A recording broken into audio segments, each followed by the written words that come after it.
personnel committee at 9. And Oh, that's at 9. I'll get someone to fill in my personnel. That's what it is. So, but I'll cover and we'll work on that. You don't worry about it. Otherwise, I can make arrangements to call in. What day? The 13th? Oh, but we have person. Okay. So do you have more to So add to that? Oh, sorry. I'll take care of it, Matt. yeah, You had me put, I okay. think that pipe, that. If you get it, if something happens and you have to do something. Yep. I'm gonna grab, yeah. Pipeline safety. Unless something blew up and Janelle's pretty good about letting us know if something's going on between meetings. It's pretty routine. Okay. else. And let us know, Steve. Otherwise, we can maybe try something, but I'm gone the 14th too, so I'm gone the rest of that week. Okay. I was just thinking if we have to and something comes up, just let David know first and then we can. Yep. Maybe Yep. maybe we can just push it 2 or 3 hours later in the day. Yep. Okay?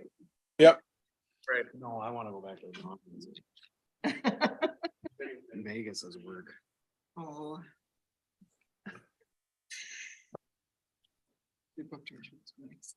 Did you? Yeah. For this year yet? Yeah. Good. Good. March, so yeah. You going? Oh. Oh. I've never been there, but I heard it's awesome. Yeah. Factory. We did that in Memphis. What did you? Oh, And it was, I would do it again, but it was fun.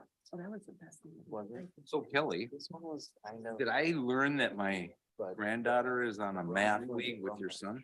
so, and that was Yeah. cool. Yeah, 138 people. Reagan is my granddaughter. But, I don't, we were kind of, the girls wanted to go to the beach. Yeah, I didn't either. Yeah, I never paid any attention. I was just over for basketball tournaments. and My Oh, see. daughter-in-law was telling me This kind of drove that around. that your son was in the math That's league. a T thing that the- So they must pay him to stop there. Yeah. And then they kind of drove around. Yeah. Yeah. Yeah. Oh, that's sweet. So, I mean, it was fun. It was nice to see, but next time we decided we'd do something. Hey, Steve, it's 65 here today. Oh, all right, White. perfect. Yeah, the sun's out. I don't know what you're missing. I was I gonna, knew I knew what I was missing the other day because my kids sent me pictures of their thermometers. sorry. Must be time. That goes to JJ. It's 65 here I today. ain't doing any mileage anymore.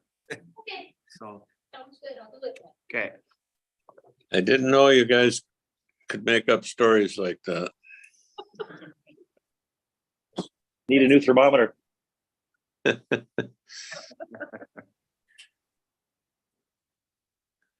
All right, I think it's time. Welcome to the Pine County Board meeting. And just so you know, Commissioner Steve Holland, which is me, and JJ Weldham will be attending Pine County Board meeting by electronic means. I'm in Pensacola, Florida, and Commissioner Weldham's in Puerto Rico. And the public, this meeting is being live streamed. So if you are in attendance and you wish to speak during public forum or you're asked to speak during one of our presentations, please go up to the microphone so everybody can hear. Otherwise, with that, we will call the meeting to order and rise for the pledge.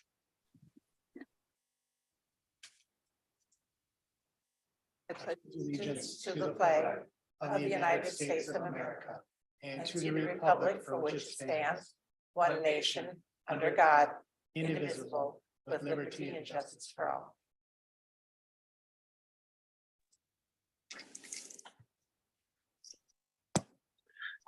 Okay, open forum. Is there anybody that wishes to speak in open forum, public forum?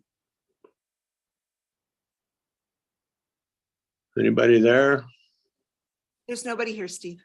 Okay, all right. If not, we'll move on to the agenda. I believe there are a couple of additions or so. David, you want to handle that?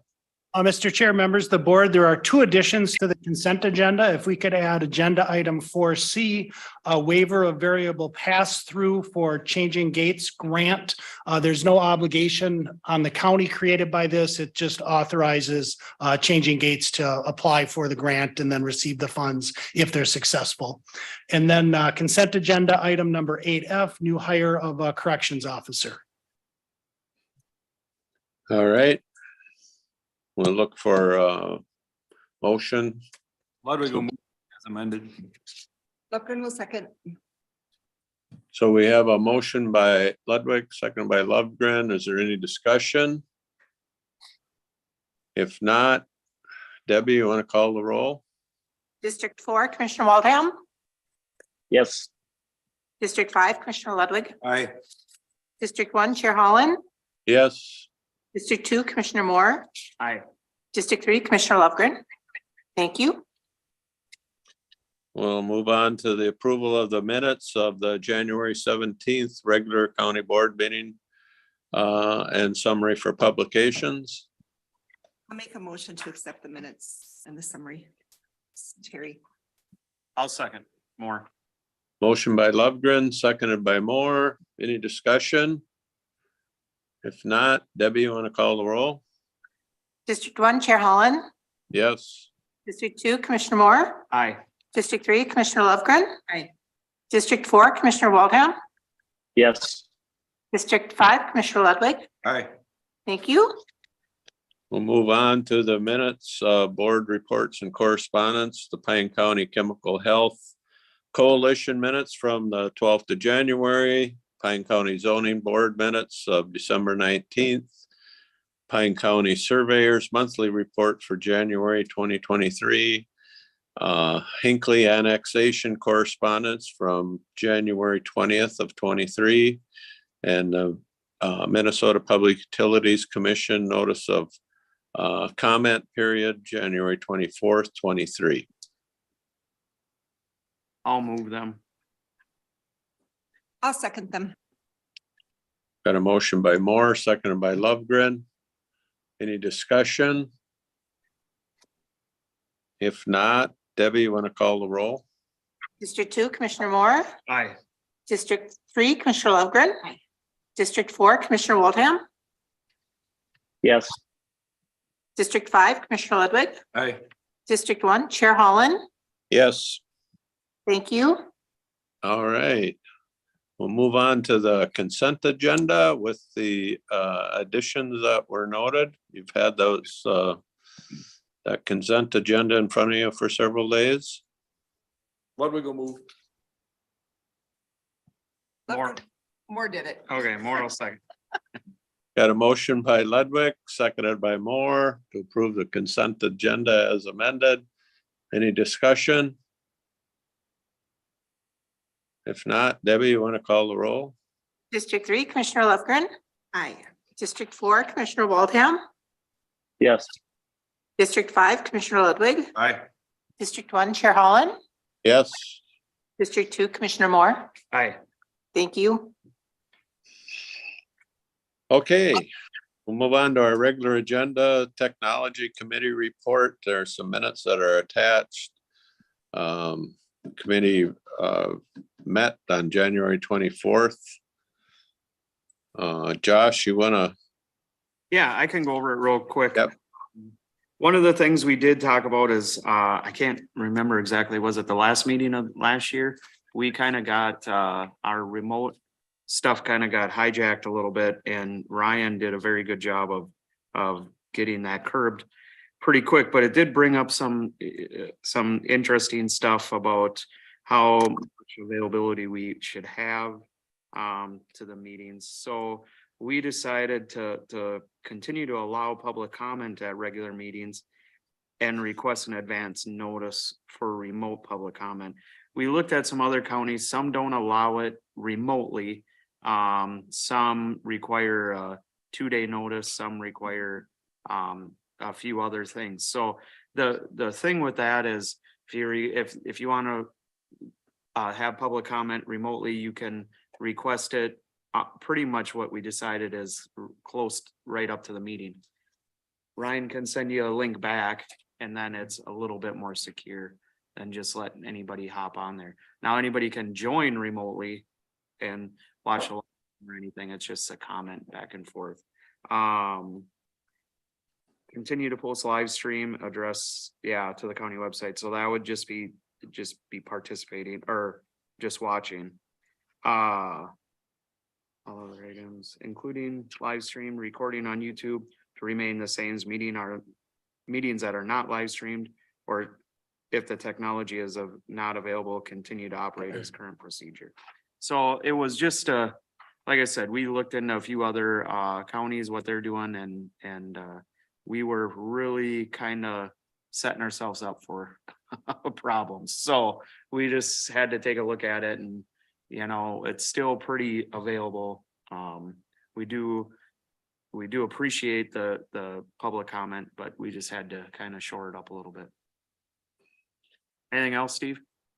No, I think, that was a synopsis of a very long discussion. Because we really do not want to limit the public's ability to participate in a public meeting. But we have very specific times when people can speak at a public meeting, and that's called our public forum.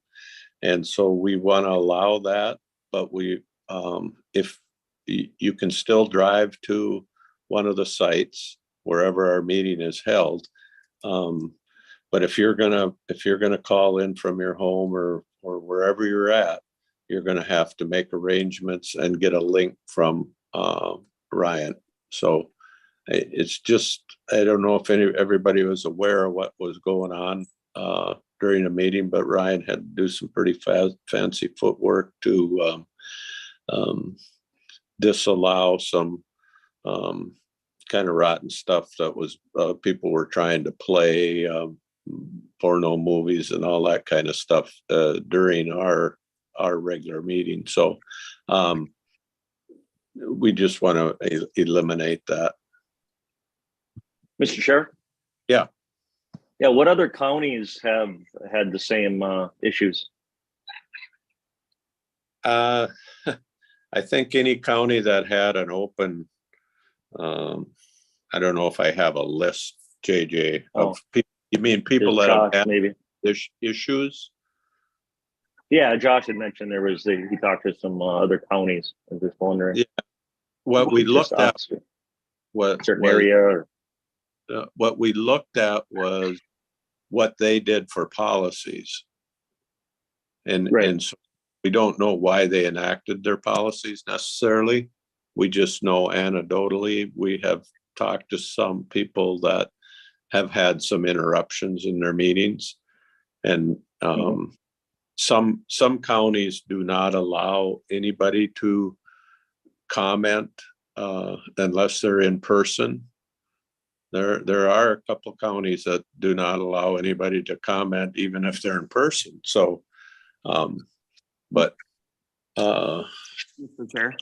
we don't believe that. So our board has been very open to comments. On the agenda, I'm looking at page 60.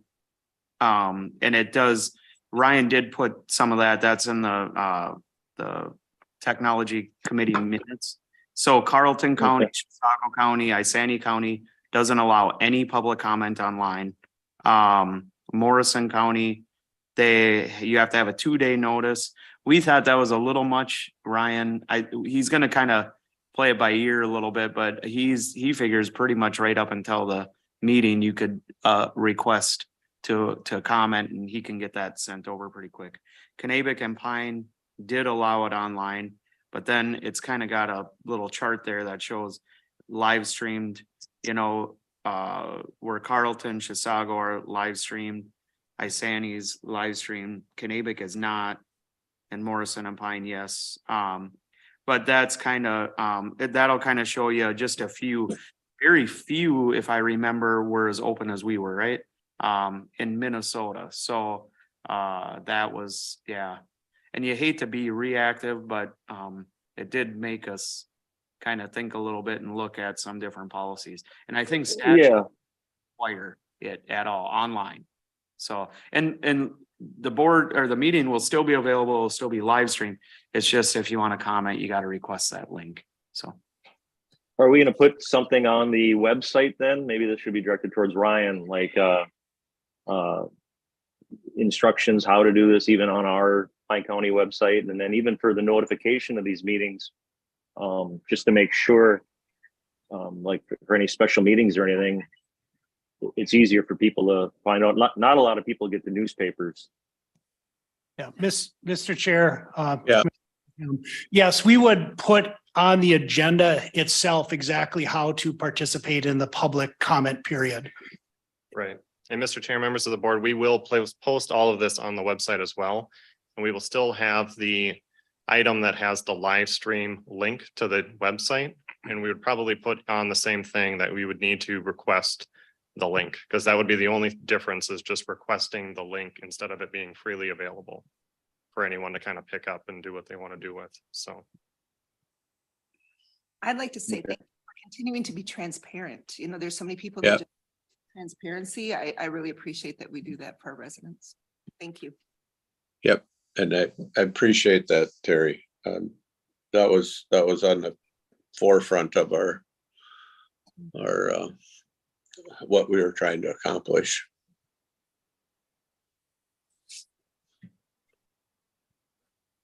Any more on that, Josh? I got nothing.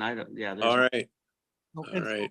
Chair, members of the board, we will implement that for the next meeting. And then if you have continued thoughts on that, we can engage that whenever you'd like, if you get feedback or see how it goes. But we'll plan to start that with the next board meeting. Yes, thank you. We'll move on to Facilities Committee. Who's gonna take that one? You want Matt, us, can you take it? go ahead, JJ, if you want. Well, and Matt, jump in. We just talked about the projects going on at the jail. And I don't know how much I can say in relation to the body scanner or what happened down there and the need for it. But the Department of Corrections, as we know, has say on what goes on in the jail. And we're talking about the project down there for the remodel, and then the installation of a body scanner, and then also what I didn't know, something about a negative air room. Is that right, Matt? Yes. For certain health concerns, Yep. and that's about all I remember of it. Matt, if there's anything you could add, please jump in. Well, you know, we did everybody here, we talked about, we put dollars aside for the jail study because we found out during COVID that we had separation issues, and we don't, even if I back up, when the jail was built, it was built like a pod system, which they don't even do anymore, but the DOC approved it all. Well, then in the process of COVID and all that, when you try to separate people, it's not that lineal where you can box them in as rooms and living quarters, but big rooms and things like that. Anyway, so we did this study to figure out how we could create a separation inside the pods. So I won't get into the detail there because I'll have Rod do that. But anyway, so the first iteration of it was put a big addition on this and that, and we sent them back. No, we're not going to spend $7 million on or whatever it was on a remodel. So Rod's been working with the group, BKV, and they trimmed it all in so we stay inside of our footprint, and they have a model that's from, I think the lowest side is 2.7 million up to like 3.1 million. It's still a lot of money.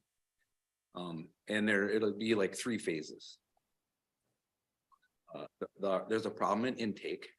And there always has been, where, you know, that's the war zone when the bad guys are coming in from the squad, from the Sally Port, and then you have to have separation. That's also our one spot where if we have mental ill people, we kind of, or, you know, there's those kind of problems, they don't go in the population and the other side, so. There's a plan there, we just have to figure out how to pay for it, and then we're not ready to lay the plan in front of the board yet, but, we're working on it. So we're trying to figure out funding, so if you guys have contacts now with the legislature, it's a good time, they're all over public safety, so. We'd rather do a bonding versus, you know, try to, that's not a lot of money for the state. And, you know, and if they're doing jail projects all over, and you hear the Beltrami stories where. What happens if you can't separate, you have to have more manpower. And you know, it just because it's. You gotta keep eyes on them in the intervals and stuff like that. And we always have had a female thing too with separation. It's in a weird spot. They don't have a place to recreate.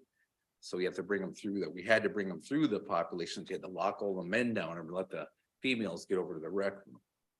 So it's just was kind of weird. It was funny that Department of Corrections even approved the plan originally, but it is what it is. So we're trying to fix it. And the model that's there, if we do fix it, we might even be able to shut off the top mezzanine layer as a separation if we have to. And the reason it becomes important is recruitment and retention. So we're burning out employees. And it's like, you saw the Beltrami story where the Department of Corrections is gonna shut them down or only keep so much open because they've been running too short of manpower and you have to keep eyes on the inmates. So it's a problem. We're working on it. But there's good things too. The projects we had, and we'll take questions there, but if you want detailed questions on the remodel, I'm gonna have Rod step up to help. Cause I don't have that all in my head and he's living that floor plan. And there are issues. Oh, that was the other thing. The body scanner is probably, no matter what we do, something we have to do that Commissioner Jay Waldman mentioned. Because things are getting into the jail and body cavities and stuff that are pretty hard to search. You know, we can't search those and the hospitals don't want to search them anymore. So, and we just had an incident. Stuff got in there. Anyway, so that's something that will probably have to happen sooner than later. So that's a cost coming at us. But there's good things to report on facilities committee too. So the jail camera, all that whole project is all done. The power supply in the courthouse, that uninterruptible, that's done. The front doors, the courthouse are gonna be upgraded to include electronic crash bars that are better than they are now. And then remember when we were talking about the drawing room up at the north office? I'll call it the central Pine County office. Yeah. Not north at all. Anyway, that they have that estimate now is down to $1,500. So anyway. A lot of stuff there. Thank you, guys. Yeah. Do you have any questions? Keep us up to date if we need to have a COW meeting just specific to jail as we move closer to having to decide something, or certainly. I would just like all the commissioners to call our representatives and say, hey, so they know I've already called 2. They're working on something, but they need to hear it from all of us and keep hearing it. That we have to do something, and we really shrunk it down to, I think, a manageable thing even for them to help us. What's our ask? I say 3. For bonding? Yep, 3 million, which is not a lot for them to. No. Okay, Get 3.2, it's better. we got our homework. Yeah. Yeah. Thank you.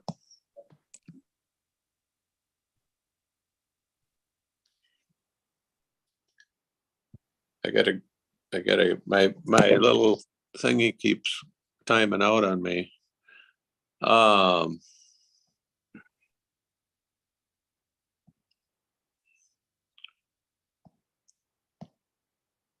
Facilities, Department of Natural Resources, parcel acquisition in Rock Creek. Who's gonna take that? Joshua?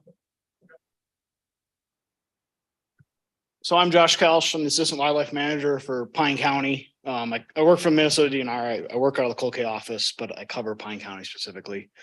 We're approached by our partners with Pheasants Forever on a parcel down in the Rock Creek Township to acquire it, 160 acres. Ideally for pheasants, there's some ag land in it, mixed eggs and pheasant habitat, but then for deer, turkeys and the like. It's going to be done through a conservation partnership legacy grant. So typically if I would come in front of the board, DNR is specifically purchasing it, we would need a letter of approval from the board. I'm here to answer questions you guys may have about the acquisition. We don't need any formal, thing passed or a letter of support, but if you're willing to bring us a letter of support, we'd appreciate that. We just need to notify the county board, but I'm here to answer your guys' questions ahead of time, and then the notification would come through in a letter once Pheasants Forever has a purchase agreement in place. Mr. Chair, is it, you want questions now? Yes. Yeah, Mr. Chair. Yep. I would think that this is a private land sale to the DNR, right? Or the setup is private ownership to you guys. Private ownership will go to Pheasants Forever and then transfer to us. Right. Correct. So the question for us as a board, I think, would be or the public is that person is paying a property tax now. Correct. So that would probably be the only thing that would affect us as a board, and we would, what would happen there? Because we don't want to interfere with any business between a private owner and something like that. So that would probably be our gray area, or so we understand it. Yep. So when DNR owns land, we pay a PILT payment, it's a payment in lieu of taxes. So it's either $5 and $1, a little over $5 an acre, or 0.75%, whatever's greater. And that 0.75% comes off the appraised value, and that is reassessed every, I think, 5 years. So based on the 2020 tax assessment, the taxes on that parcel of $2,400, just an estimate, or $2,300, the estimated PILT would be $2,400. So it'd actually be based on last year's value, be a net increase in tax value for the county. I just can't until, once the sale goes through, obviously an assessment will probably increase. And so that value will go up from there, is what I can't guarantee that, but that's what the expectation would be based on past trends. So do you assess it then, or does our assessor assess it at that intervals? How does that remember? The county assessor assesses the property. Okay, so it's based on the county assessors. Okay. The county assessors value. So we establish that number, and then that's where you. Then we pay, Then you- just like a private person would pay taxes based off that Then you do value. the formula off of that. Yep, and then that formula is the same. In general, usually for timber and ag land, it's about the same, if not a little higher in this part of the state. So. Okay, thank you. So you I- know that we're going to Yep. the state to help with PILT. And so any help that you can give us on that would be a benefit to get our PILT lifted. Down in southern Minnesota, they get a lot more for their PILT than we do up here. So any help you can give us would be great. Okay. Thank you. Yep. And I would legislatures about that as well. We will. But yeah, it's something that we do because we realize that it's taken truly off the tax rolls, but it's coming back into you guys at least by that annual payment. So. I got a question. I just have a comment, and that is the local Pheasants Forever chapter, and I believe Kenny Reed is there. And Kenny has been working on this project for a long, long time. And so, and is it Dennis Rice is also there? Steve Dennis is with ECE. Oh, okay. Okay.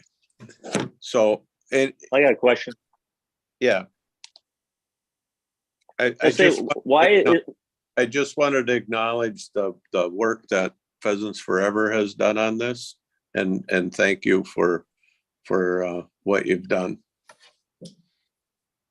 Yeah, go ahead. with this new, why is this one actually better than a dollar-to-dollar swap when I say dollar to dollar, you have a private owner paying taxes of 2,400, and then why is this Pilt land the same, or like you said, even a little greater? Why is that? I mean, if that's the case, shouldn't we be trying to get all of our Pilt the exact same as this deal? Why is this deal different?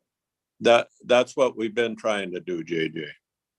That's Well, exactly what we've been trying to do, because Kelly probably can explain it better than I can, because why most of this our, one? most of our Pilt payments come from long-standing agreements on the places like Nemadji State Forest.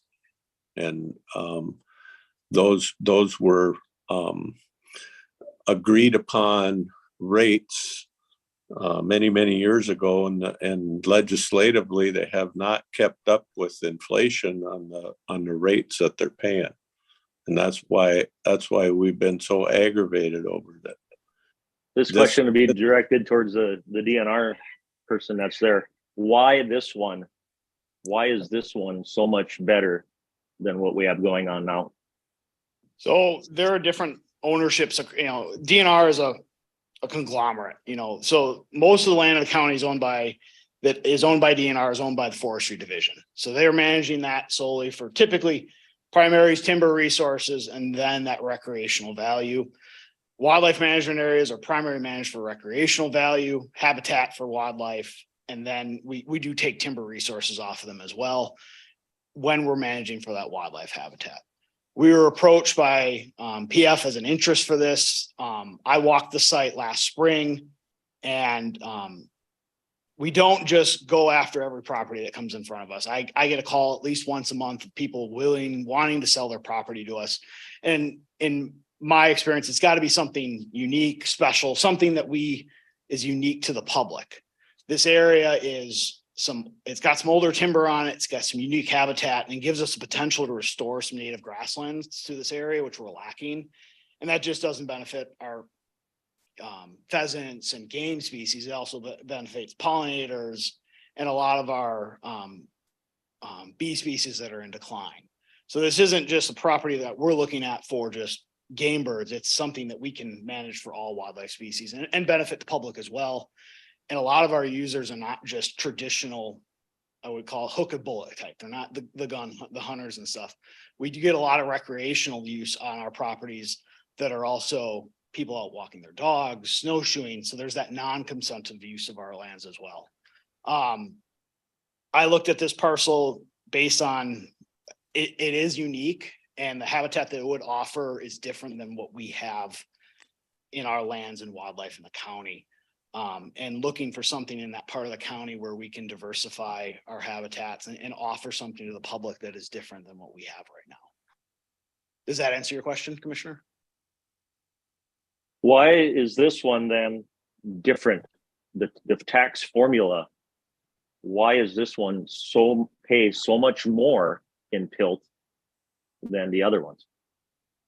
For our wildlife lands, this is the assessment we use. I can't answer what that assessment is for forestry lands and why that is different. There is nothing that Wildlife pays more. Well, Wildlife pays this. Depends on the parcel. Okay. it goes back to those long existing formulas that were put in place. And it's not always up to the DNR to decide what those payments are. It's a legislative commitment that was made, and they have not kept up with inflation. Mr. And JJ, maybe this is helpful, but the statute lays out various classifications for tax forfeited land. Just like with property classifications, there's 50 some odd classifications. There's a law that lays out the different classifications of tax forfeited land. And so whatever category it falls under is how the PILT is calculated and paid. And so it's different for different properties based only on that's what the statute says. Yeah, well, if it was all wildlife, it would all pay this rate, wouldn't it? Thanks for the info. Interesting. So I'm here to answer any other questions. Good, thank you. I'm good. Thank you very much, Joshua. Thanks, Josh. Welcome. I would, Need action on this, Chair? I would like to, because I'd like to the board send a letter of support, even though we don't need to. I'll move that. I'll second. Got a motion by Ludwig, seconded by Lovegren. Any discussion? Yeah, I have some discussion. Yep. If we're taking 160 acres off of the tax roll and the DNR historically doesn't ever give it back or sell it back, I guess I'd I'd like to make a motion that we now take, not during following Robert's rules of orders when I can, please. I would just like to say, make a motion, if we're taking 160 acres, an additional 160 acres off, adding it to our 49,000 acres we already have that's tax forfeit, I would say we should now, if this goes, take 160 acres off of the tax forfeit, immediately put it up for sale, at least to get something back into private ownership. Is that an amendment that you're trying to Yeah. propose to this If motion? that would work. Yep, if that would work.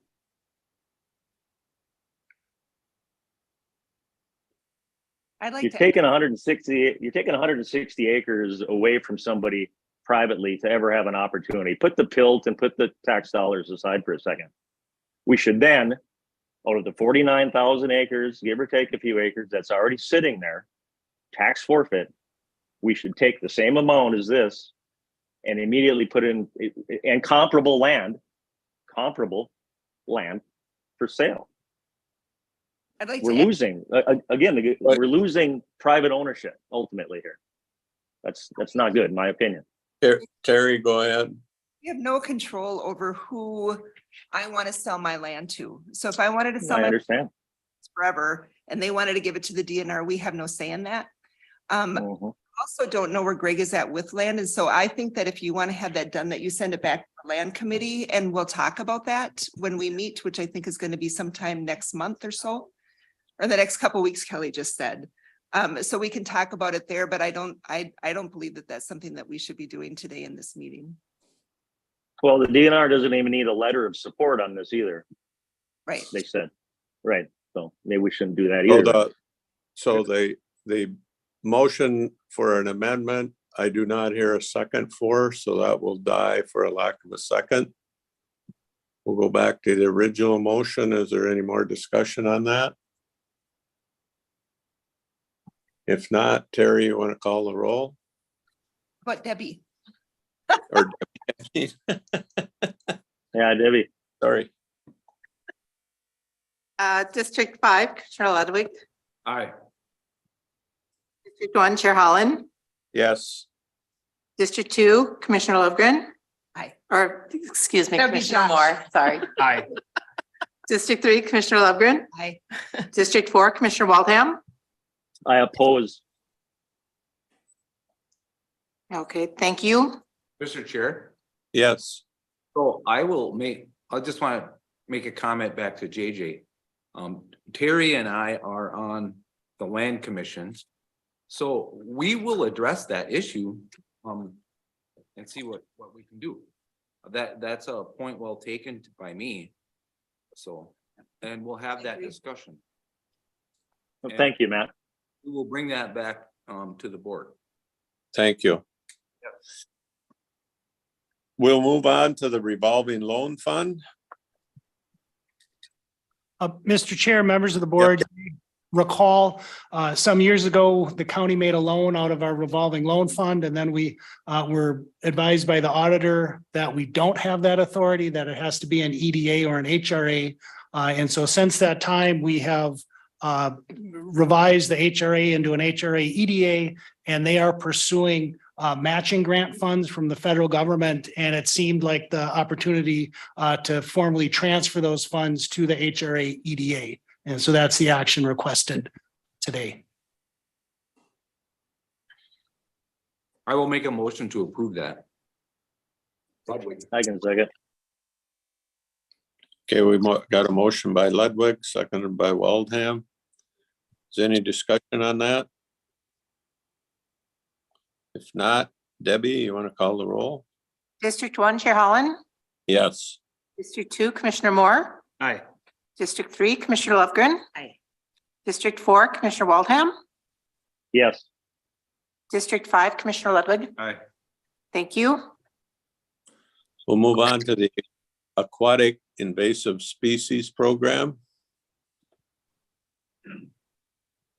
Who's going to take that? Good morning, Mr. Chair. Morning. I'm Caleb Anderson, the Land and Resources Manager in the Planning, Zoning and Solid Waste Office. And I come to the board meetings about this same time every year with this same concept. We're given an annual payment by the state for aquatic invasive species prevention programming. We've been doing this since 2014. We work very closely with lake associations throughout the county, as well as a couple nonprofits. The SWCD has been at the table, and we try to address the issues that are kind of evolving each year with invasive species. We've kind of settled into the program has looked pretty similar each year, but with a few different flares here and there. So each year we put out a request for proposals from all of those entities, and a great amount of the funding that we get is actually granted out to our partnering organizations. So each year to date, we've approved every request in its completeness or its entirety. So we get about $130,000 a year. We've underspent our funds a few of the last few years, so we do have some funding rolling over, which is $144,000 from previous years. So we have a total funding available of $267,000.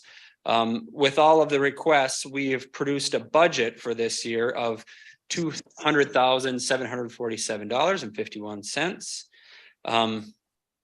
So it would still leave us, if fully funded, it would still leave us with funds left over to roll for next year, which would be to the tune of $66,859. So any questions on that? If not, my next thought was to kind of just give you an overview of what is in the 2023 plan. Okay. Go for it. Great. So the lake associations in Pokegama Lake, Cross Lake, as well as Windermere Lake, which composes of sturgeon and sand lakes, all have invasive species infestations, which they've been repeatedly treating over the years with herbicide. Pokegama Lake also does mechanical treatment. So they're proposing to continue that effort. This year, there's a new find of aquatic invasive species in Upper Pine Lake over by Finlayson. And I didn't even know they had a lake association until they had this find of Eurasian water milfoil. So they're also proposing to treat the milfoil. So that's inflated that budget a bit. Cross and Pokegama are also proposing to treat milfoil, which in the past they've mostly done just curlyleaf pondweed, which curlyleaf has been much more of the nuisance species. But so the overall funding being requested for treatment of existing infestations is grown quite a bit this year, looking at about $103,000. For monitoring, the Wild Rivers Conservancy has worked with all of the lake associations each year, and the lake association hosts a boat and they go out and they do some sampling for zebra mussels in hopes that if we do have a zebra mussel infestation, we find it early and get it under control. Additionally, they're requesting funds for Phragmites, which is a wetland grass species. One of the uniquenesses that's kind of exciting about that roadside survey is that there is programming available through the University of Minnesota to actually manage the Phragmites if found. So it's good to know it's there or not, but that only brings you so far. So this could kind of leverage us for other resources to improve the habitat quality of our wetlands.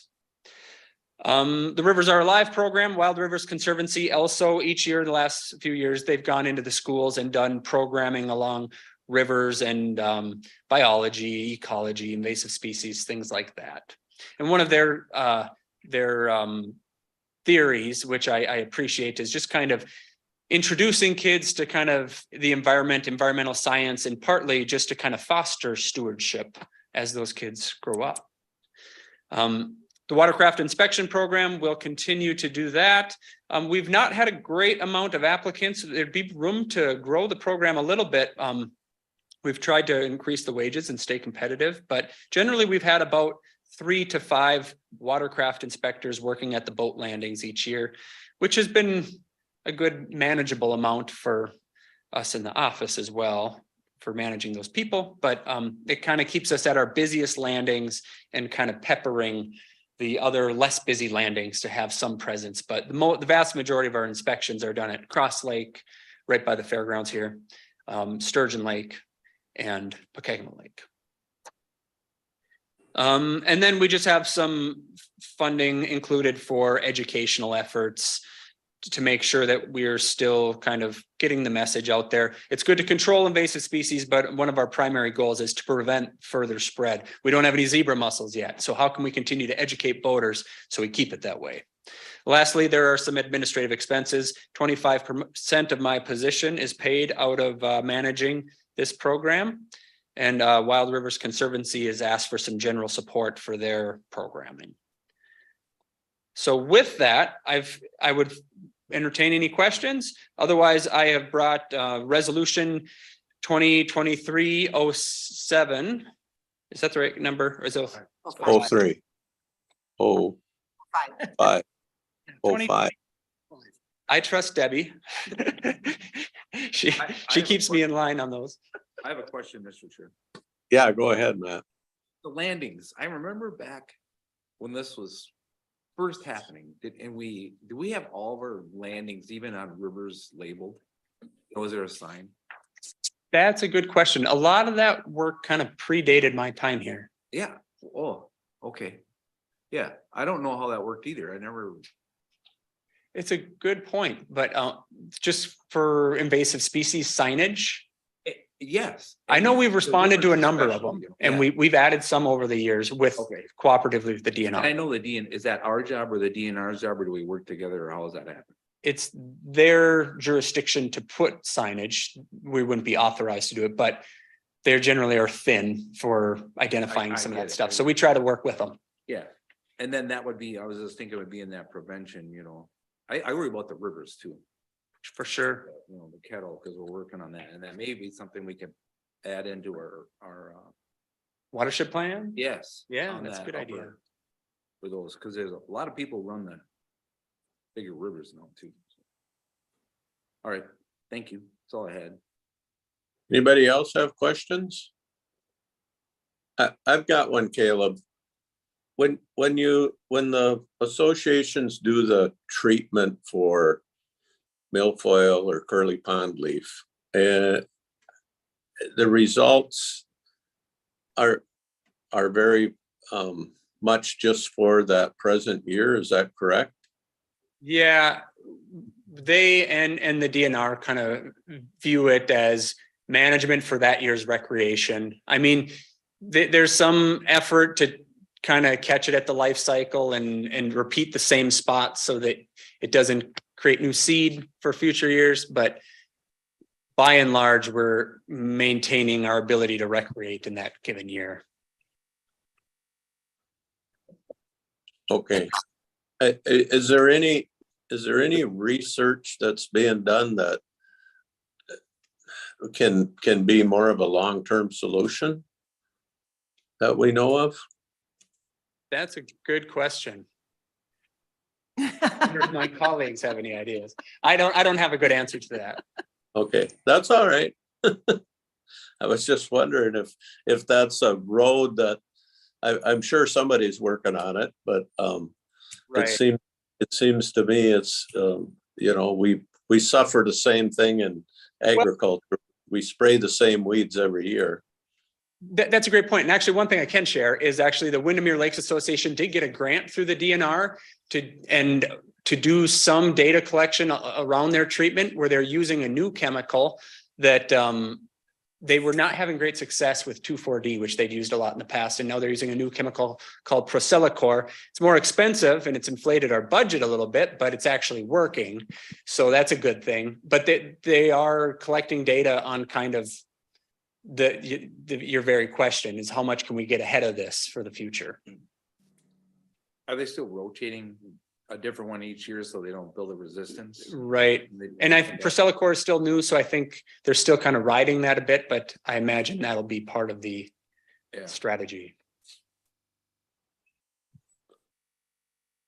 Thank you. So we're looking for a motion to approve this resolution. I'll make a resolution to adopt resolution, or I'll make a motion, thank you, to adopt resolution 2023-05. Thank you. Moral second. We got a motion by Lovegren, seconded by Moore. Is any discussion or any more questions? If not, Debbie, you want to call the roll? District 2, Commissioner Moore. Aye. District 3, Commissioner Lovegren. Aye. District 4, Commissioner Waldham. Yes. District 5, Commissioner Ludwig. Aye. District 1, Chair Holland. Yes. Thank you. Okay. East Central Energy Broadband Project. I think we have Ty online and You do. Can you hear me? Hi, yeah, I can. Yeah, We're good. pretty excited about this, you know. A year, how long ago was it, Terry? 2 years ago, when we started down this road of taking part in the Blandon Broadband Initiative. And we vowed we were gonna do better. We were gonna crack this egg. And you guys stepping up to the plate has certainly made, I believe, our dreams and hopes obtainable.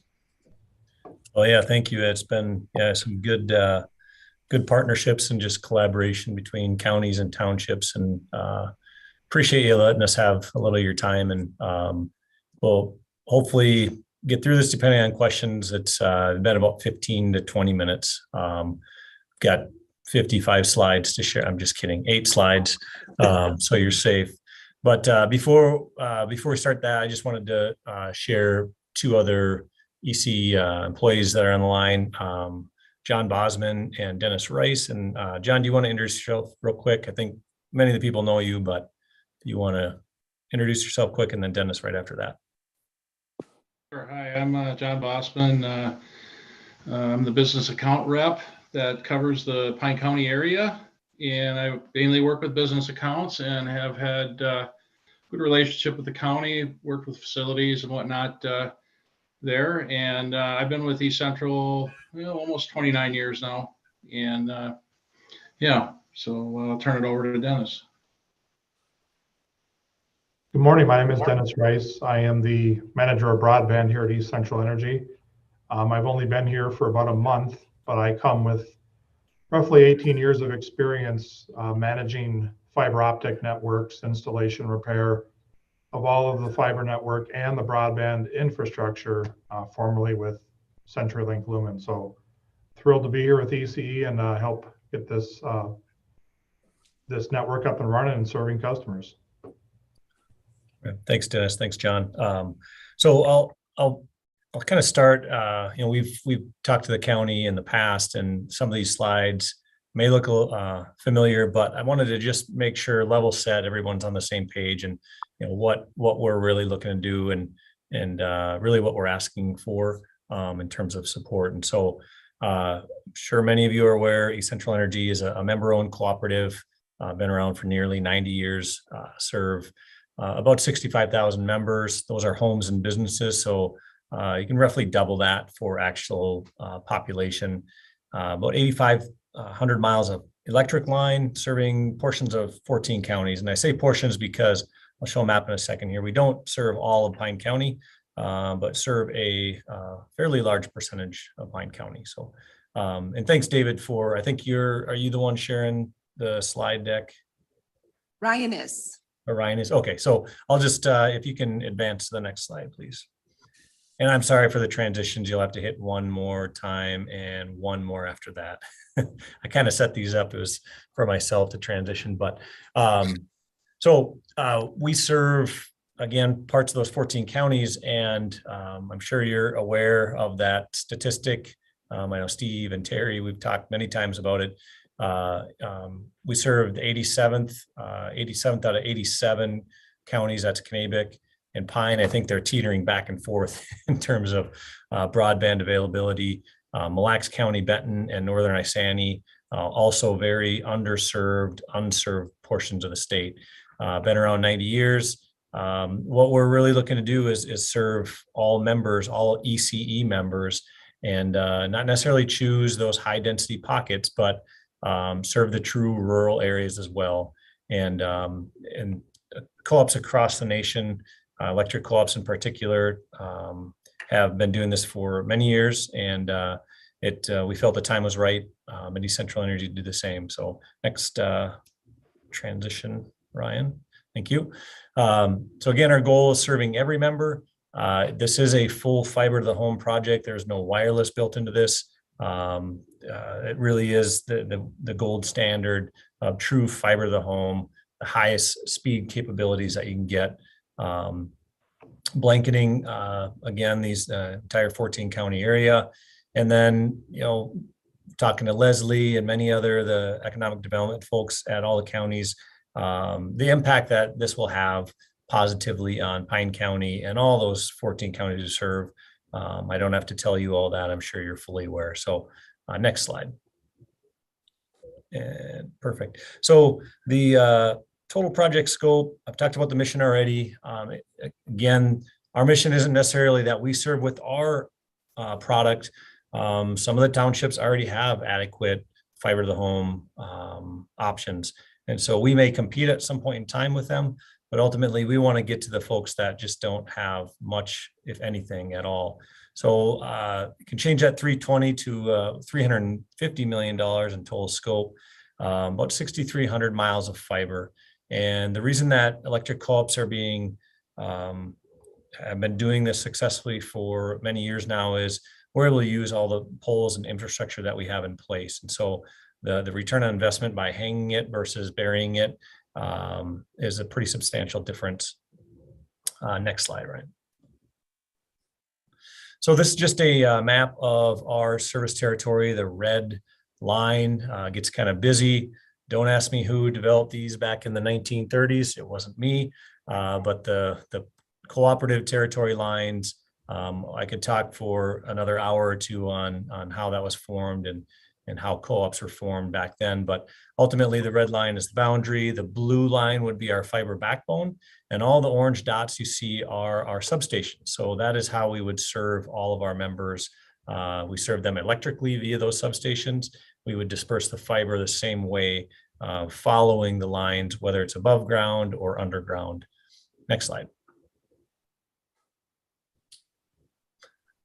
Perfect, thank you. So now specifically focusing on Pine County, you'll see that all the red lines are our electric lines.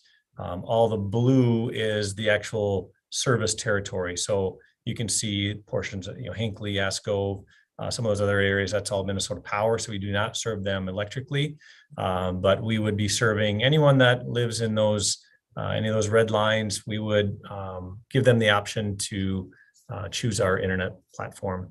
So roughly 13,000 members, just about 20,000 in population that we serve.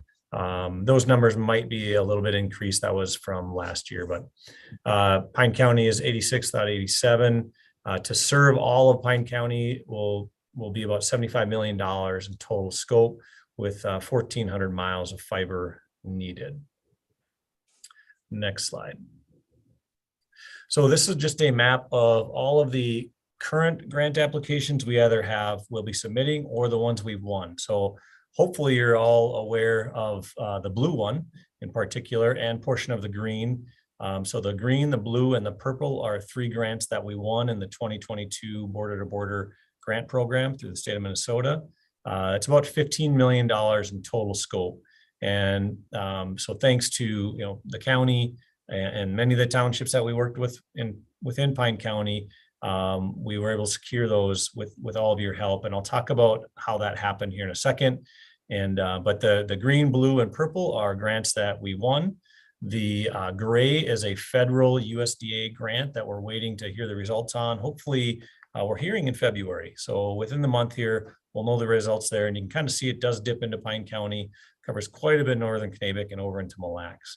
The pink and the orange and the yellow, those are the 3 new grants that we'll be applying for here in 2023. So obviously the one that impacts Pine County the most would be the pink. And we'll talk about that one a little bit more in depth here in a second. Next slide, Ryan. So one of the, I talked about it, the support that we got from the different counties, in particular, Pine County, Kanabec County, and Isani County.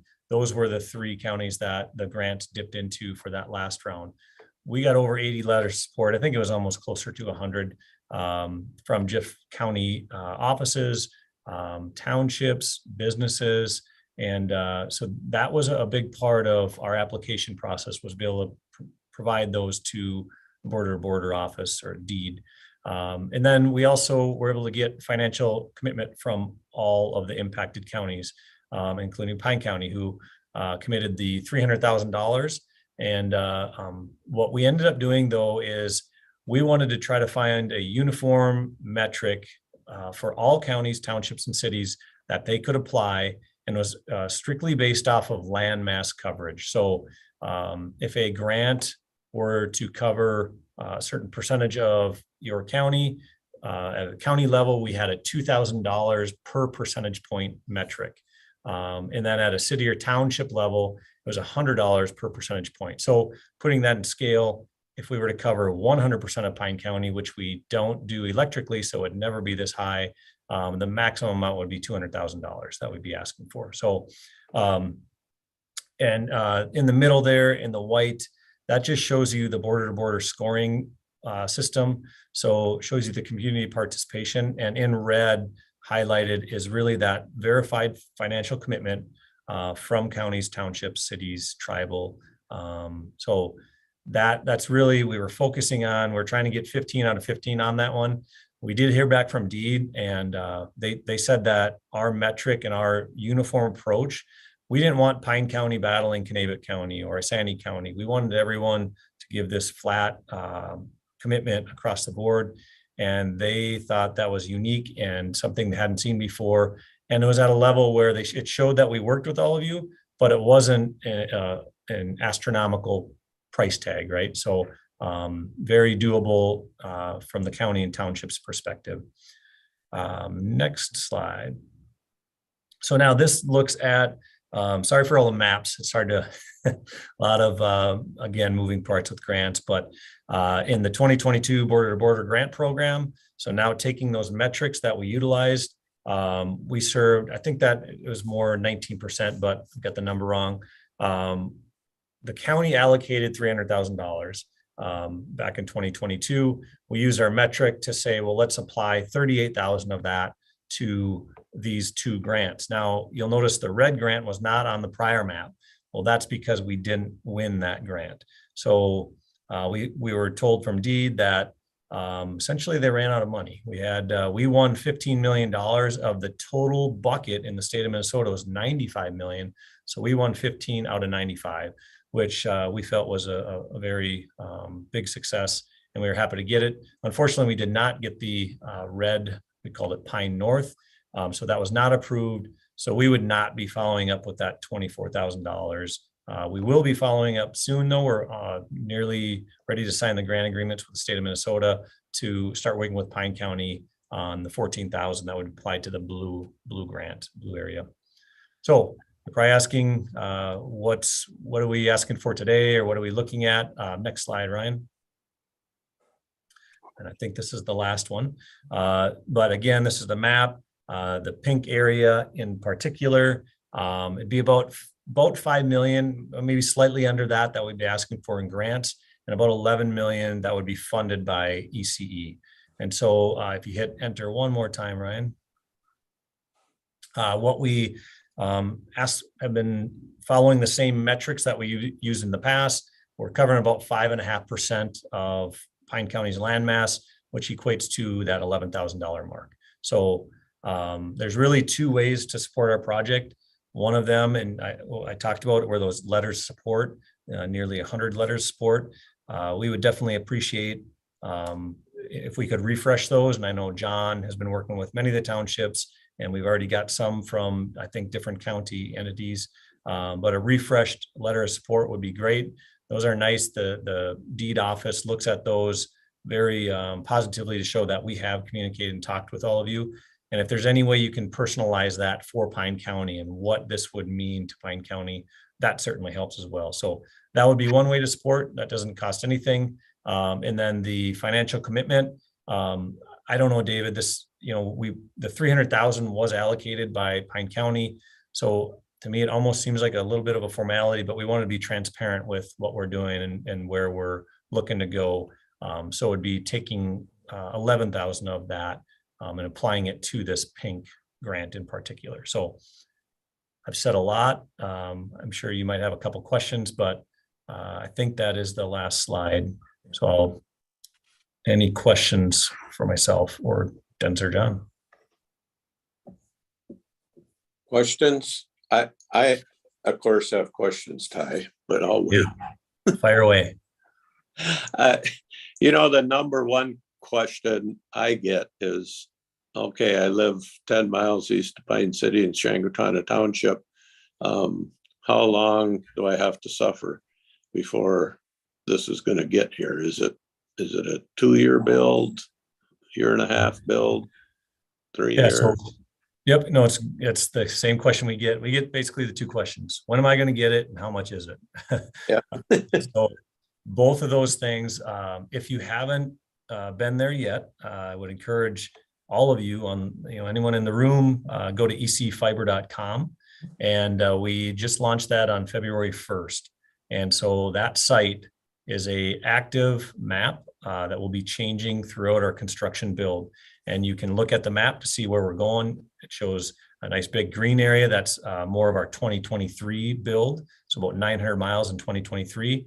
And then it shows from there, all those other areas. It allows people to sign up so we can notify them that, hey, we're in your area, we're building out and service is ready, or we're coming there. Your area is slated to be in 2024, 2025. Go back to our mission, right? Serving all members. We can't build it all in one day or 1 year, unfortunately. But we will be notifying, working with those members. I will say this, by getting more of your neighbors and friends to sign up on that site, that can impact our construction schedule. If we see a big pocket where there are a ton of members that are requesting or supporting, then that could impact going to that area versus another area. So best I can tell you, Steve, is it is a 5-year build. We're actually trying to shrink that down to 4 years and then have the 5th year be cleanup. So, starting with construction here in May of 2023.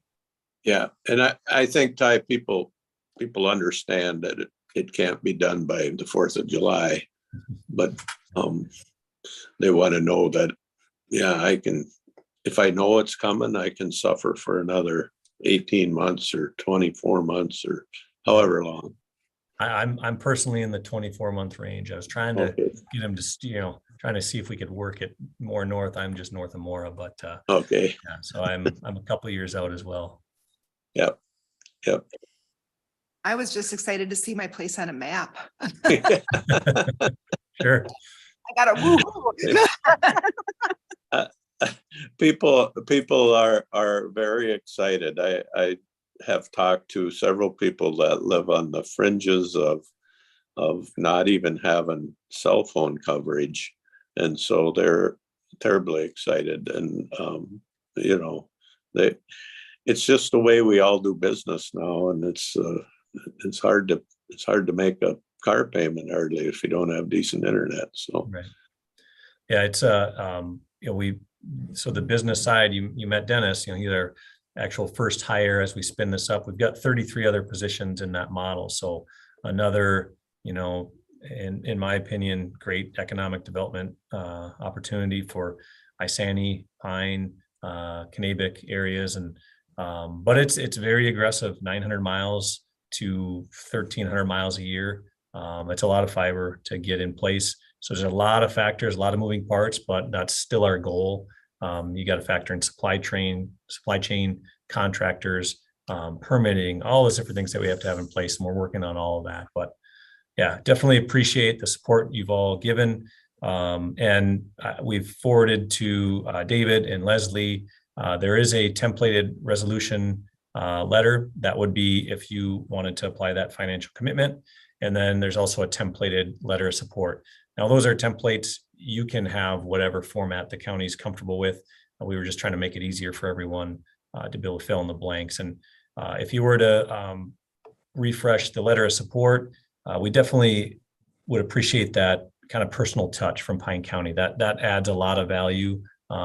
Deed has given us that feedback. So yeah, with that, I guess, any other questions or things for myself? Anybody? I don't have a question, but I want to say thank you. We saw Jack from Pete Stauber's office last month when we were at a meeting for Mille Lacs Band, and he had asked if we had any grant issues or anything that we needed. We said, please work with ECE. So he goes, oh, yep, I know them well. So yeah. He's really excited about all of the people that you're going to be able to help. So thank you. Yeah, well, thank you for your support, Terry. Appreciate it. I do believe we have a resolution 23-03. I will gladly make a motion to pass resolution 2023-03 and to also with that motion to do the letter of support and update that and get that sent out too. I'll second. Was that Josh? Yep. I got a motion by Lovegren, seconded by Moore. Any discussion, any more questions? If not, Debbie, you want to call the roll? District 3, Commissioner Lufgren. Aye. District 4, Commissioner Waldham. Yes. District 5, Commissioner Ludwig. Aye. District 1, Chair Holland. Yes. District 2, Commissioner Moore. Aye. Thank you. Thanks, Ty, and your crew. We appreciate it. Keep us in touch and keep us in the loop and let us know if there's somebody we need to talk to or whatever. We'd be happy to help. We will definitely let you know. So we appreciate the support and I'm looking forward to working together moving forward. So thank you. All right. Thanks. Thank you. Thank you all. Yep. We'll move on to setting a date for a special meeting, a couple of special meetings. Committee of the Whole for March 14th and for April 11th. It says April 11th or the 25th. Could we change it to the 25th? Oh, I'm sorry. Yeah. Will that work for everybody else? It's And easy. Chair, Commissioners, the 11th and the 25th were just Tuesdays that didn't have commissioner calendar commitments. And so that's why they're suggested. What was on the, oh, yeah, perfect. Yeah. Me right now. Do we need a motion on those? Yes, please. So I'll make a motion that we have committee of the whole meetings on March 14th and April 25th. March 14th would be at 9 o'clock at Pine County Courthouse and April 25th would be at 9 o'clock at the North Pine Government Center.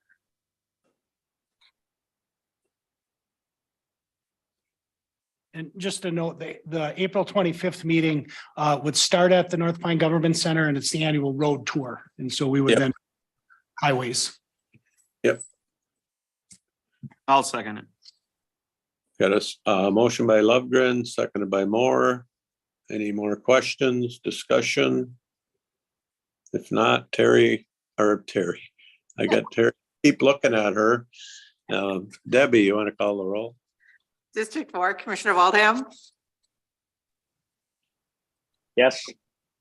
District 5, Commissioner Ludwig. Aye. District 1, Chair Holland. Yes. District 2, Commissioner Moore. Aye. District 3, Commissioner Lupgren.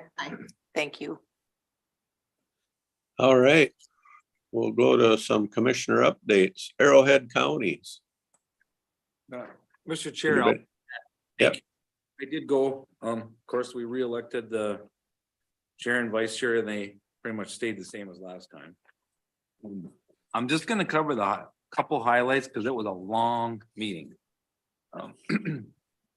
Well, I gotta give you the first thing John Ongaro said though, because he said the legislature hit the floor running as soon as it opened with 2,000 some bills jacketed, which is more than they had since what did he, I think it was 1970 or something. Since 1970, that's the most bills they had just out of the box. Well, that was interesting. So they're flooded, but they're but the thing that I want to highlight that he reported on was he had a handout. I was remote, so I didn't get it. But the U.S. Supreme Court is hearing a case out of Hennepin County on forfeited property, and the implications big for Minnesota counties because we're one of the 12 states that still keeps the proceeds from tax forfeited property. And if the case goes through, it has a look back of 7 years. So it's all a what if right now, but it's something out there. Are you aware of that, Kelly? Yes. Okay. So who gets the money? The state? Person that lost the property. Yeah, it's protecting the person that lost the property. It's the whole premise of the case is government taking property from an individual, basically. Based on not being able to make payments or whatever. It'll all depend on the court and how they interpret that. You know, governments have a right to tax, we know that, for services, so we'll see where it goes. All right. And the rest was pretty much just a general Arrowhead County Board meeting, but that one jumped out at me. Thank you. I'm done. Greater Minnesota Parks and Trails.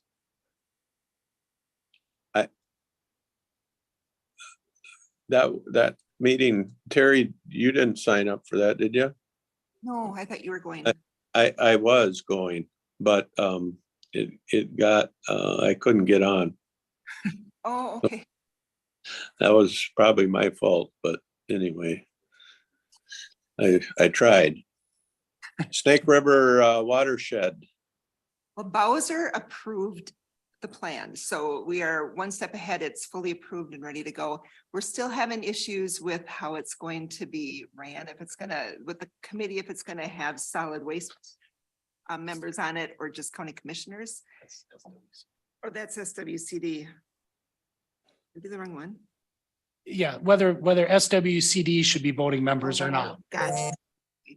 So with that, we have Aiken might have flipped maybe to where we want to have soil and water members on the board also.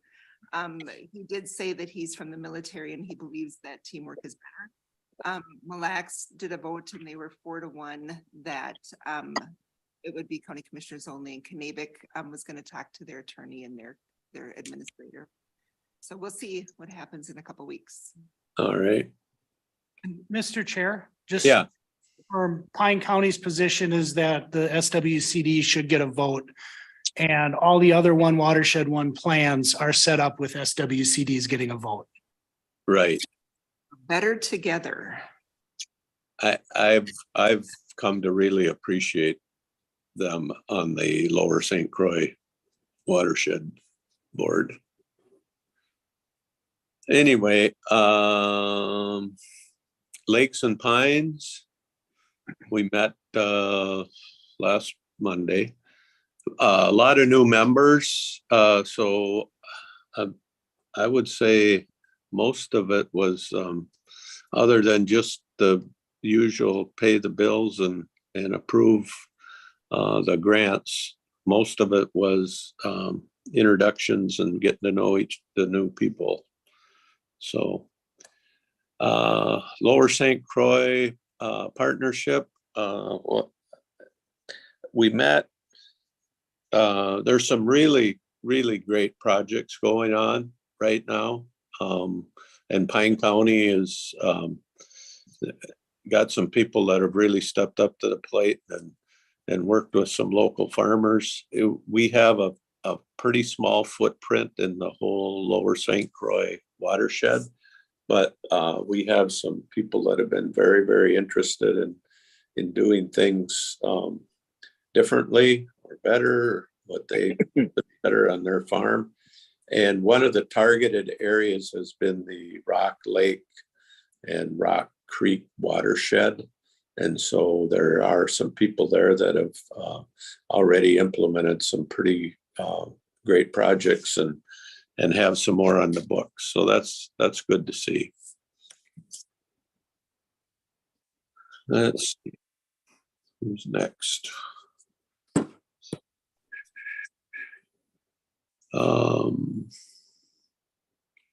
NLX, did they meet? You able to go? I think they did meet, but I went to a broadband thing instead. Okay. Housing, HRA, Economic Development Authority, anything there? I went, Mr. Chair, thank you. Most of the meeting was a general operation of the two facilities, and which everything goes along with it, but they're going smooth. Had a couple moves and vacancies, but they're gonna fill quick after they get the rooms shaped up. So that's good. And then they had that, which we approved today. They started that they want to start a revolving loan fund.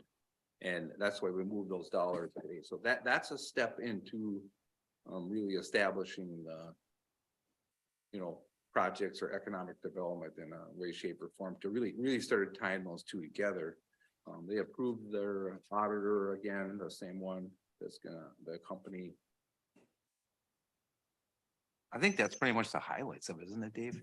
Mr. Chair, I would just add that today is the Minnesota Chapter National Association of Housing Officials Day. And so Leslie Sauter and Mary Kay Sloan on behalf of the HRA EDA are down in St. Paul. And so this is a legislative capacity that we had not used in the past. And so it's just one more opportunity to be down in St. Paul supporting housing in greater Minnesota. Good. Thank you. Pine County Education Leadership meeting. It was good. Becky did a presentation on the Family Resource Centers. And with that, it was in our consent agenda that we have an administrator that was just hired for that. And she'll be starting in, I think, a week and a half, maybe somewhere in there. Kayla Roberts from Hinckley. Yeah, cool. She's got a lot of experience doing this type of thing and working with the Mille Lacs Band, and she's going to be amazing. So we're excited about that. And then we had an update on Pine Tech. A lot of good conversation. Good. Yeah, it was a good meeting. Good. We should probably talk about SROs and the funding. Oh, yeah. You want me to do that or? So one of the things that was brought up by the other school boards was, it was brought up by Jeff. We talked a lot about the SRO program, the school resource officer.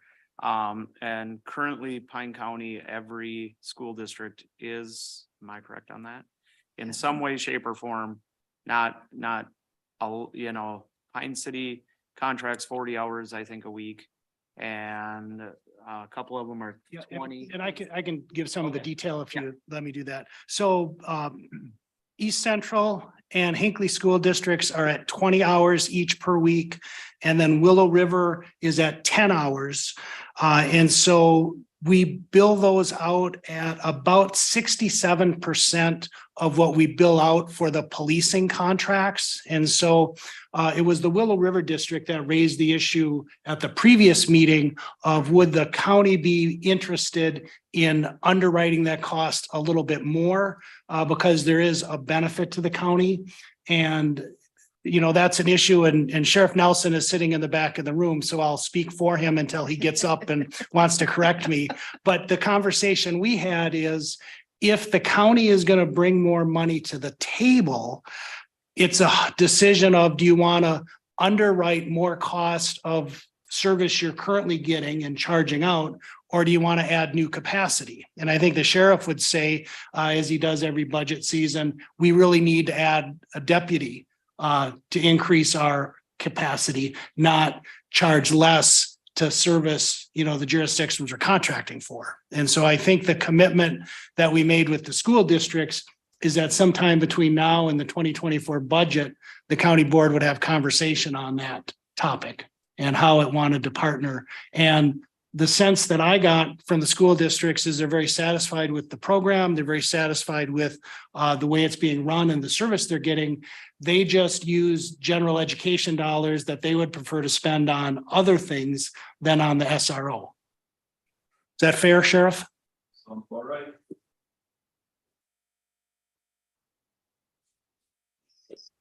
So if I understand this right, it's a conversation that has begun and it needs a lot more conversation to figure out how it would work and how we would come up with the money to do it.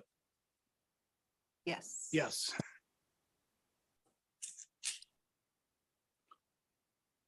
All right. Any more on that? If not, Central EMS. Yeah, it's a perfect segue into my one I'm going to. We had our meeting yesterday. And I'll just roll this into a nutshell. You've heard me say their seatbelt dollars are going down. And just because of compliance, which is a good thing. And that's basically was the main funding stream for this. So right now that group, which we're a member of, the 11 counties, is gonna be able to operate through June of 24, and then we're done. So their push yesterday was they want to come to our county board, and I said, wait, hold on, let me handle that, and we'll see if we need you to come to the county board. But they want to say each county that's going to belong to the group is going to pony up 15 grand in January 2024. That's just the idea they're playing with right now.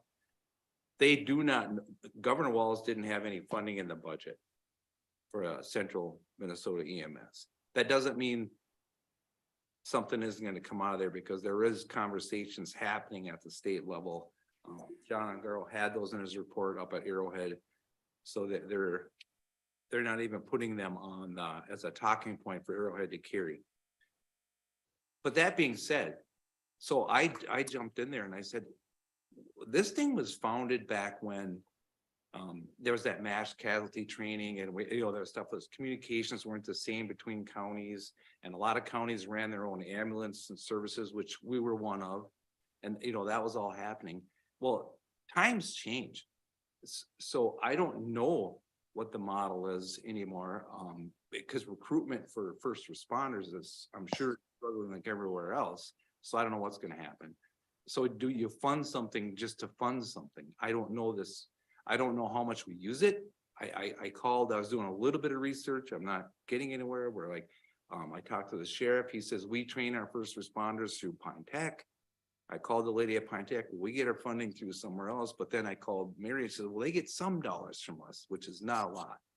And the whole premise of this was to train first responders who are volunteers that don't get paid. That's kind of what this was, and to supply equipment. So I think it's changing a little bit.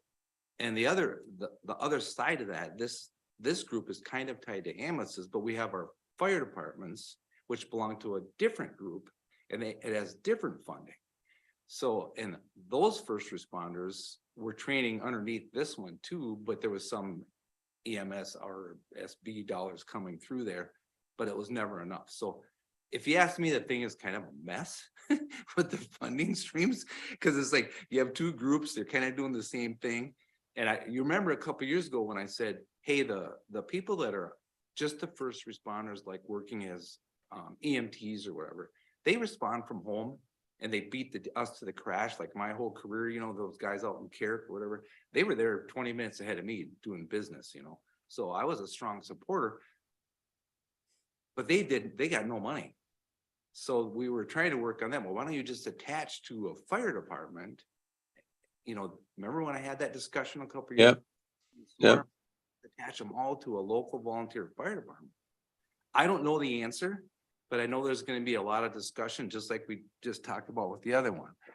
And I think everything is changing. You know, emergency services are changing, our communications are changing, the way we do everything, you know, and then who's going to respond? People are afraid right now, you know, to go out on these calls because of what's happening. But my biggest worry is because of our opioid problems. You know, I read the headlines in our paper, our local paper. We still have to do something, and we're good for another year. So I'll quit blabbing about it, but I don't know. I don't know what. So there's no region in the state that has it figured out? And then we need to figure out what we need too. Jeff, do you have any problem getting your guys trained? Do you have any, could you get your naloxone somewhere else? Because our ambulance services, then we just have to worry about our fire departments. And they kind of worry about themselves and they work through Pine County to get their stuff. I don't know that. I don't know the answer to that. I have a question about this. We know that marijuana is going to be legalized in this session. Pretty close to knowing that it's going to happen. Couldn't, you know, there's going to be a lot of money spent on that, and that's going to create a lot of issues for police officers, our first responders, or everybody, you know, with that being legal. Is that something that we could ask for tax money from the sales of the marijuana? I mean, I think it would be a good income source. I think the Just a statute thought. is clear in what we can spend. The tax for forfeit, you mean? No, just from the sales of marijuana. So if I go to buy some, I'm gonna have a sales tax on that. Could we? Oh, use I some of see what that you're saying. sales tax Oh, for yeah, this? I don't know. It's good. I mean, it would be a good source of income. I don't know. I'm hoping the conversation at the state will figure it out. It just, someone is gonna have to take the lead in the room and say, let's just put these two things together and be done with it. You know, I sat in on a legislative thing the other day and it doesn't sound like they're doing a lot of talking on it. I think they just want to get it passed. My guess is there's a turf war, Terry, with fire departments and ambulance people. Okay. You know, that's my guess. Yeah, I just know it's gonna affect a lot of our safety personnel. That's all I have, Mr. Chair. All right. Keep us in the loop. I don't believe the Greater Minnesota Parks and Trails Legislative Day got attended by anybody. If I hear something, I'll let everybody know. The Central Regional Juvenile Advisory Committee. I went to that meeting also. That's my group. So the good news is we have 3 counties jumped in. Well, I should say this. 2 counties jumped in, then Minnesota Prairie Alliance joined. So 5 new counties joined the group, which is good and bad, which I'll get to. And then there's another county that's might be coming in March. That'll be 6. So what that does is we have our bed, but it could more easily be where that place is full and they're gonna have to figure, you know, we pumping in, so, and they're busy. There's been an uptick, so. And then we had a surplus of $96,000 and there's some projects coming that we know we have to maintain in that building, you know, instead of spreading back a little bit of money to each member county, we just voted to put it into the capital reserve for doing the projects, get stuff up to speed for some repairs. But I'll keep you posted on that too. Thank you. Did anybody go to the pipeline safety program? I did. All right. Reached out to David, who reached out to Jeff, who said that it might be a good idea and we'd get maps. So I went, I think I drive down the road now looking at those pipeline, Yeah. you're just more aware of things that are going on. The things that they're the most concerned about are cat drivers and the 49ers, the people that are doing the work there. And they talked about farmers digging up some tiles and ripping out the gas pipelines there. Talked about an accident down south where a couple people died. It was a tractor got stuck. And so they called another tractor that came to pull them out, and the other tractor went to pull them out, and then their tile got stuck on a gas line and it blew. So, just being conscious of what's going on. And what I came out of there probably the most aware of is that it's beneficial to do these things so that we can support our employees better. There was a lot of information and a lot of firefighters and rescue people that were there. It was a good class. Was our highway department there, Terry? There might have been. There wasn't anybody from Pine. Okay, we should, when this comes up again, I'm glad you went. I used to go years ago, but I think it's we should make sure I thought of it too late, make sure our at least one of our highway road bosses get there. Well, and I Because think we're working in right of ways all the time. Jeff had said that you can do it online too, correct, Jeff? That there's an online. There is, yes. Yeah, so we Yeah. can have them do it online. Yep. Anything else? You got any other? Yeah, got one more if you, I don't know if you gotta flip your page, but the AMT work group thing. Yep. Just put this, you guys, there's that thing on, was it in your pack Yes. that explains probation? Yep. Talk about, I just put that in there.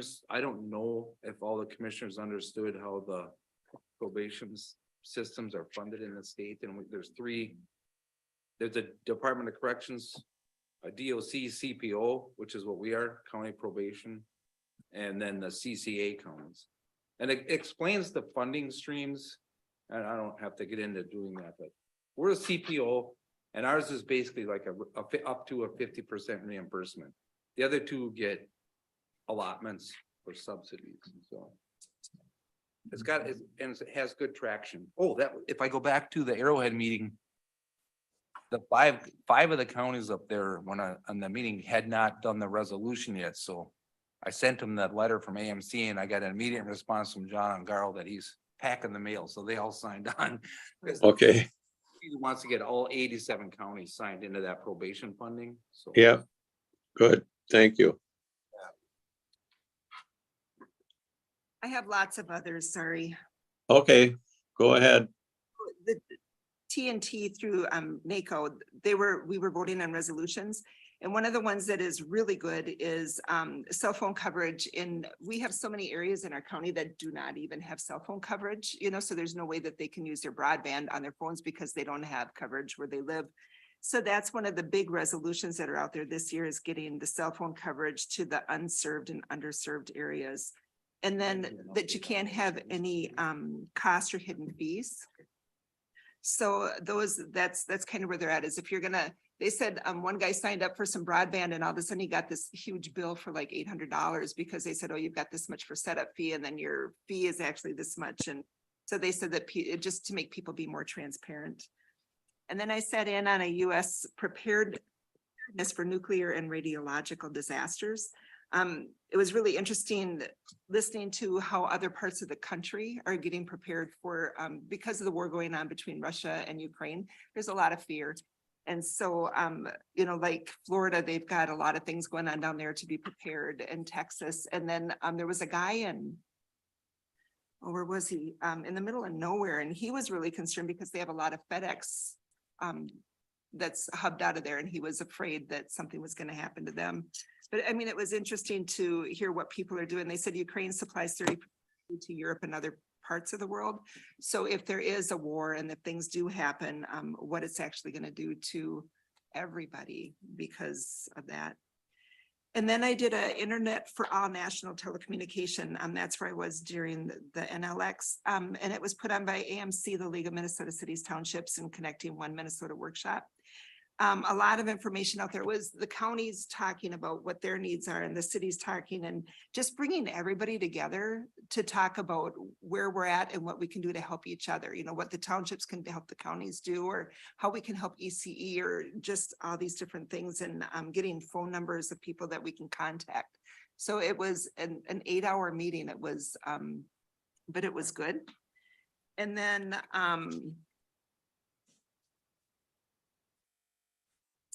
I went to the Project Rise meeting, which had to do, it was probation and courts and, oh gosh, everybody. The schools were there.